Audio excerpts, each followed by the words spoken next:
Hi everyone, it's Anne. I'm back in the studio after about 11 months. As many of you who have reached out to me know, there's been a family illness. Things are much better now. And for those who didn't know what was going on, thank you so much for waiting for me. And if you're new to my channel, welcome to Head Trip Creations, where I do mixed media portrait art. I just redid my studio. The walls were red, fuchsia, orange, and now they're white. This is all of my different stations and organizational systems. Pergo flooring, replacing green carpeting, window overlooking the backyard. So today I'm at one of my stations where I do overhead, where you just see my hands. And in other videos, I started the piece doing a sketch with a pencil, and now I decided to use black acrylic paint with a thin brush just to do the outline. And I want the shoulders, well, the suggestion of shoulders to be in there because I want a lot of space all around so I can collage. And then I'm blocking in the face with a cream buttermilk acrylic. And then I'll do the features. This is DIY alcohol ink, which is 75% rubbing alcohol, 70 strength, mixed with dark browns, more than one, and a little bit of black to really make it rich. I love making my own alcohol ink because I can make any color I want. I can make it whenever I want, and it's cost effective.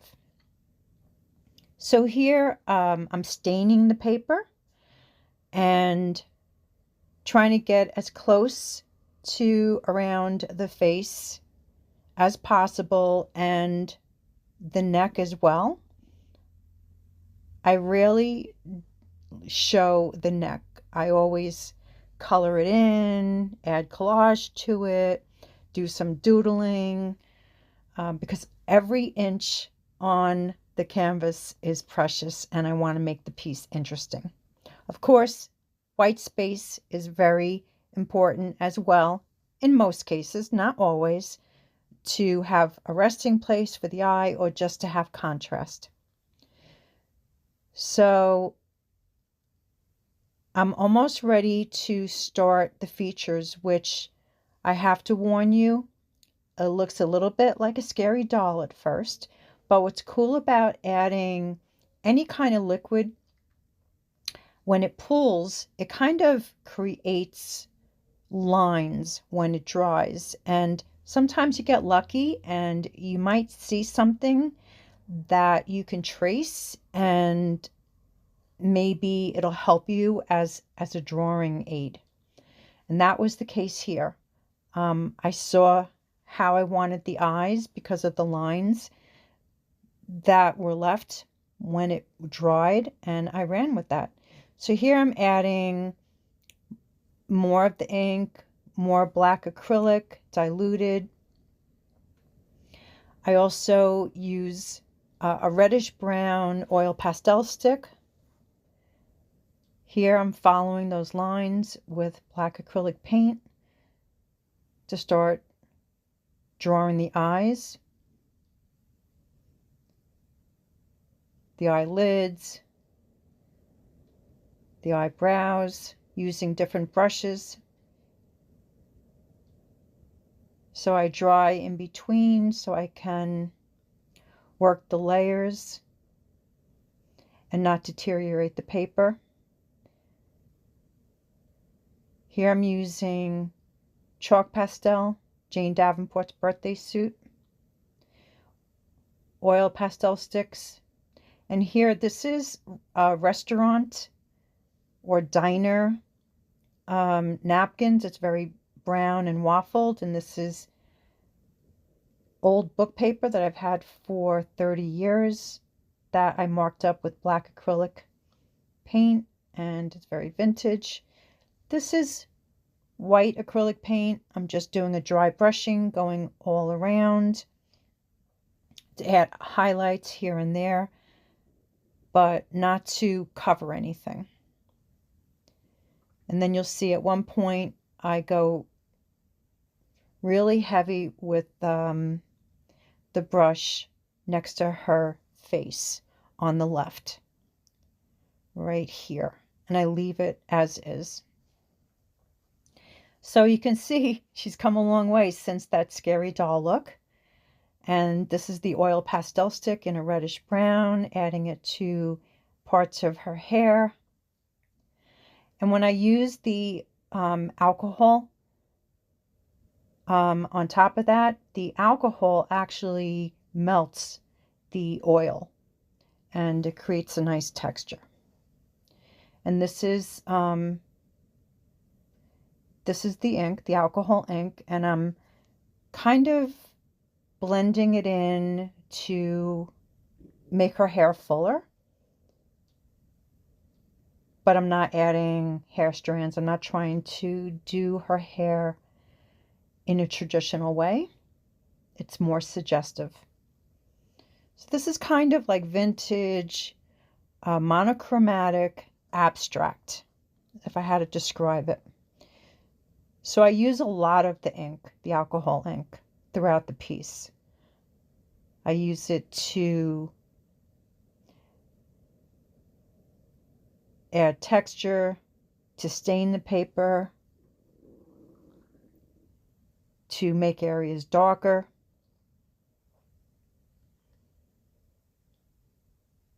to get drips, to stain the collage. And it dries fairly quickly, and because it's so thin, you get great drips. And this is a soft, large watercolor brush that I removed the handle so I can have more control over it. This is a thinner one, smaller, so I go back and forth. This is a security ink roller. It has like a billion little numbers and it creates a really interesting pattern.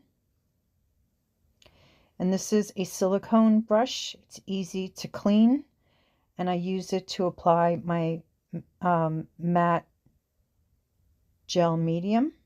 This is tissue paper that I marked up for collage. And now I'm using the alcohol ink to get drips and to soak it into the napkin. And over drip, I add drips over the collage, over the tissue paper.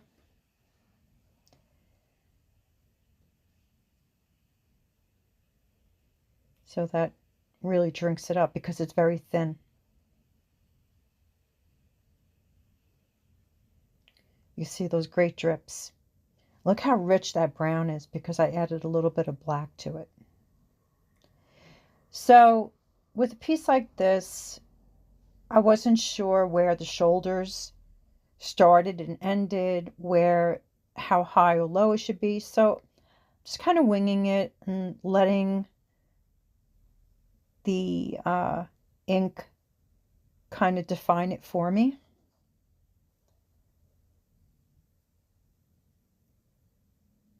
And if I left it to dry without smearing it, there's pigment in it from the acrylic paint. It would have some substance to it when it dries. You can see it's dripping on her face, but because it's so thin, it's so easy to correct. And I love how it stains the paper. But I can easily, right there, I easily removed it, and then I touched up her face with the cream acrylic. So I'm kind of just adding a lot of shadows there by smearing the ink. And then when it dried, I kind of cleaned up that area with a white chalk pastel stick. And I use my drying tool to speed things up a little. And this is soft pastels. And so I'm using dark brown, reddish brown. I'm also using the oil pastel sticks. So I'm using both kinds, oil and chalk pastel sticks. And what's really cool is that when you use the oil pastel stick first and then the soft chalk pastel, the chalk pastel sticks to the oil pastel. A little more of the ink.